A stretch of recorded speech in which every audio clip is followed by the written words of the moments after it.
how does one become a ladies' man? Well, it's simple. You know what? And it's super simple. I don't think there are any tricks and there are any hacks to it. If you were to ask men the same question, if you wanted to give a woman advice on how to get attention from all the high value men in the world, the answer would be a virtuous, super beautiful 10 out of 10 high value women. So I don't think it's a trick because I don't try to get women. I feel like I try to become the best version of myself I can be, and then women will naturally come to you. And that's as simple as that. And I know it sounds easy. It's actually the hardest answer in the world because it's the answer no one wants to hear. Try to be the best version of yourself. It's as simple as that. Work out in the gym, read something, learn something, become interesting. You know, become wealthy, of course, because the wealth comes with a fun lifestyle. Women love fun. Yes. That's why they like fast cars. That's why they like when you take nice vacations, because women love fun. And when you're that guy, you'll be surprised how easy it is. If you're sitting there lonely, if you're truly lonely and you can't get any women, I can't teach you anything. Because if you had the basics, you wouldn't be lonely. If it's not actually the outside perception you have, I will walk around the city occasionally if I just finished training in sweatpants and, you know, sneakers or whatever. And I know people know me. But let's even talk 3-4 years ago when maybe I wasn't so well known, but I was still dressing very well in my free time. It's how you feel in and of yourself. You know, if I saw a beautiful woman sitting there at the mall sipping a coffee and I was dressed in, you know, my beard was all messy, I had a hood up and I was in like sweatpants, the confidence, you haven't maximized your own confidence, if you know what I'm saying. When you're dressed really, really well, you just had a fresh haircut, you know, you feel like a different person. So it's how it makes you feel first and foremost. Like you could do anything. You put on a good suit. It's the same reason. I mean, this is universal across human nature. This isn't something specific to men. It's specific to women as well. It's every single person in the world. Women will do their makeup and do their hair and put on a nice dress, and then their personality, you'll know when you're hanging out with them, seems different. They're more full of their confidence. They're more their natural self. But definitely it's perception as well. People take you more seriously. People are more likely to stop and listen to what you have to say. You know, if you're dressed like a homeless person and you try and disturb someone when they're walking past you, they think you want $1. People are much more likely to listen to what you have to say, and also makes you more memorable. Also makes you more memorable. A lot of guys don't dress up. Keep in mind, because you go for a job interview, you have to understand, even if you just bought your basic kind of shirt from a store and some pants and some shoes and you think you're dressed nice, that's like the standard issue job interview uniform. You know, the guy who's doing the job interview, I know it's special to you. I know you've prepared. I know you think, oh, fuck, I really need to get this job. He's seen 40 people today, 50 people today. Who was the guy in the really nice suit? That stands out, you know? So also it burns you into people's minds and memories much more. Yeah. When people say the word Tristan Tate, oh yeah, he always wears nice suits. And let me tell you something. When you are dressed very well, you aren't in a place, you become the place. You become part of the ambiance of the place. Let's say you take the fanciest restaurant you could think of. Imagine a very fancy restaurant, right? And you walk in there and everyone's in beach shorts and Crocs and baseball t-shirts. It ruins the ambiance of the restaurant. So you're also doing your part to add to the aesthetics of a nice location. So if you go somewhere like Monaco to the casino, you can't get in wearing a baseball shirt and Crocs. They won't let you in. Doesn't matter how much money you have. But you go there dressed like me, or I'd probably dress better than this if I went to the casino. I'd be bow tied up and everything. I'm adding to the aesthetic of the place by just being a man in a $30,000 tuxedo standing by the bar sipping drinks. I'm adding to the place. Whereas if you go somewhere looking for a bum, like looking like a bum, you're subtracting from the aesthetics of a beautiful place. And you can get a good suit for $300, $400, $500 if you go to Hugo Boss or something. But you can get much cheaper than that. And if it fits you well and you're in decent shape. Yeah. And if you're in decent shape, that's the key. If you gotta be in shape. If you work, it's like t-shirts. It's like t-shirts. You wear a plain black t-shirt and you're in good shape versus wearing a Versace t-shirt that costs $900, but you're fat as fuck. But you know what's the most important? Yeah. Don't be a geek. Because it's the man inside the suit. Yes, it's the man inside the suit. You give me a t-shirt and shorts, and you put some of these dorks who hate on me in a $25,000 suit, and watch who gets the women, watch who gets the business contract, watch who will pass any job interview. Me and my shorts. So rule number 1, don't be a geek. Women are always interested in learning new stuff. Yes. Women are always interested in hearing new things that they find interesting. And it always depends on the vehicle of delivery. Yes. You know, it's the vehicle of delivery. If you're a little nerd who's like, oh, well, women should like me. I know lots of stuff. I read lots of books. Yeah, but you're a little dork with a pencil neck. Women aren't interested in even sitting down next to you, let alone listening to anything that comes out of your mouth. If they think, I might want to sleep with this guy, because you have to understand, before dates, especially when it's your 3rd, 4th, 5th date, the decision to sleep with you, go to bed with you, you, give you what you're after, is already made usually by women before you go. Yep. Yeah. So you just have to go out and freestyle it. If you're sitting there saying interesting stuff that she doesn't know, will she remember it? No. Will she talk about it with her friends? No. But they find things they don't know incredibly interesting. So yeah, become an interesting guy. When you're not looking for something serious, which none of you young people really should be, have fun. I got one more question And when after you're this. trying to have fun, don't ask what you don't want to know. Like, girls lie and girls aren't honest. So if you're 21, the girl you're dating or the girls you're trying to hook up with or whatever aren't probably going to be the girls that you marry. Yeah. You know, if you meet a girl and you think, oh, this is suspicious, why is her handbag so expensive, blah, blah, maybe just hang out, eat dinner with her, have fun with her, and when it ends, it ends. Maybe don't try to be, hey, what are you actually really doing? You're 21, shut up. One, she doesn't have to explain herself to you, but two, you're not in the position where you can offer something so serious. It's only when you finally establish yourself and you're looking for those girls that you perhaps, you know, want to settle down with, want to get married with, want to start a family with, where you need to be analyzing her past. So that's a game to play for the older dudes, I feel, rather than you youngsters. A lot of guys are like 19. How do I find a good girl? Maybe just, you know, become a millionaire and find one when you're 28. Maybe just shut the fuck up about finding a good girl. Yeah. If she'll sleep with you when you're 19, maybe that's good enough for now. I think the simple advice is accountability and self-reflection.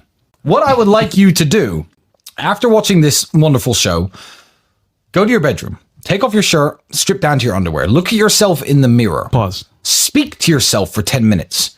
Think, if I didn't have this nice house and I wasn't stood here in this particular house with the Lamborghini outside and I wasn't this rich, what about me would women want? And if the answer is nothing, then you're only going to attract the women who are into your money and your money only. Because I've got loads of money. And I understand that women enjoy my company. They like being around me. They like listening to me. So if you have nothing but money, then that's what you're going to get, the girls who are after your money. You have to up your game in every single way and stop throwing the money around, and then you'll meet the girls who like you because you're strong and fit, who like you because you're smart, who like you because you're charming, who like you because you dress well, who like you because, I don't know, maybe you have class, you have etiquette, you have poise, you take them to things that they don't know, you take them to the opera instead of this club. You'll find those special girls when you are a man that those kind of girls will want. But let me tell you something. Most women I know are smarter than the millionaire streamers, the clowns who talk nonsense and do bullshit content. They're aware. Most women I know are smarter. Yeah. So you take someone smarter than you, who's after your money, she's going to get it. You know what? I'm actually quite a good specimen of man. I'm good looking enough. I'm strong enough. I'm fit enough. I'm interesting enough. Yeah, I could see why women like me. If you can genuinely reflect in that way and you're honest to yourself and you're right, then you should be meeting good women. So of course they get the girls who are just after their money. I don't blame the girls. Everyone's going to complain about gold diggers. You're a skinny little pencil neck dweeb with nothing interesting to say. You're not manly. You're not physically attractive. You don't speak well. What else should they want? Yeah. What else should they want? They don't feel protected around you. They don't feel safe with you. Of course they want the money. It honestly doesn't bother me like it bothers you, because I think this is a dog-eat-dog world. And I think if you're going to make yourself a target, because the answer to their problem, they think the answer to their problem is more clout, more money. I don't know. Maybe the good girl's going to come along. The answer to their problem is 3 years of hard work that they're not going to do. They're not going to do it. And they know that's the answer. They know that's the answer. 3 years of hard work is the answer to their problem, but they're not going to do it. So am I going to get mad at the at the lion for picking on the weakest gazelle? Nope. No, I'm not, because that's the way the world is. You know, I think the younger men should be seeing this, being like, oh, we got finessed by this girl. Okay, cool. And if they run into some money, they should be able to see. You can learn from bad examples just as much as you can learn from good examples. So the bad examples are out there for a reason. And it doesn't upset me to see. It upsets me when I've had friends who are really great guys, really hardworking dudes, try to be the best version of themselves, who've gone through bad divorces, who've gone through bad breakups. And yeah, that's sad. And it's sad to see women take advantage of men who are actually trying their best. But if you want to be the lame gazelle walking around with a limp, the lion's going to eat you.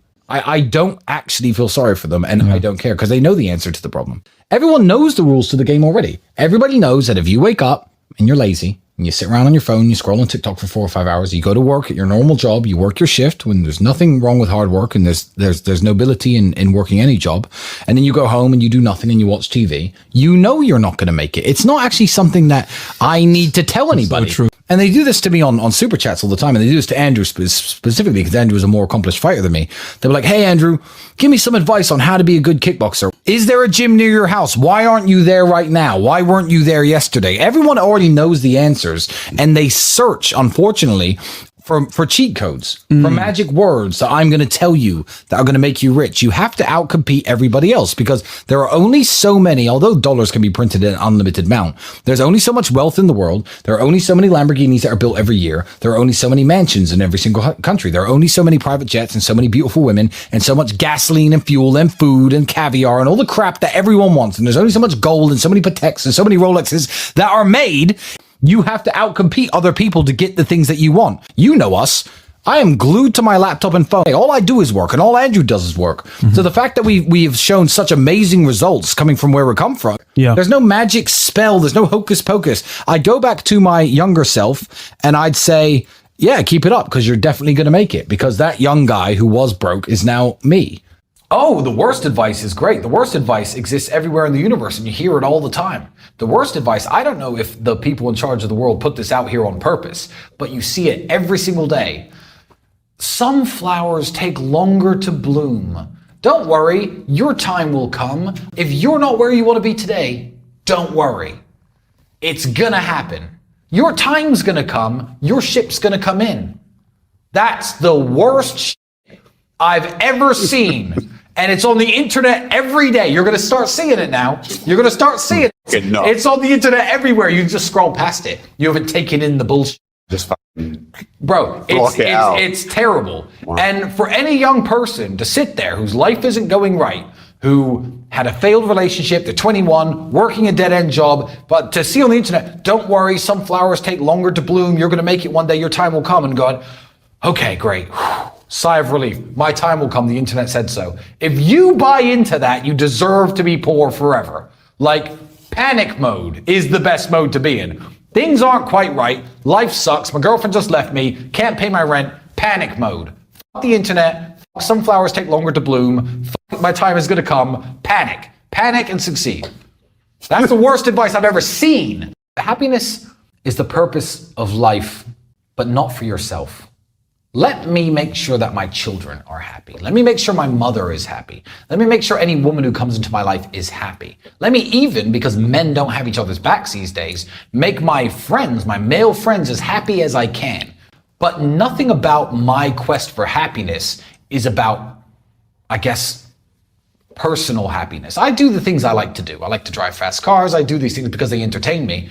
But I don't wake up every day trying to be happy. So I don't think happiness is the purpose of life for men. I think men should be trying to make everyone else happy.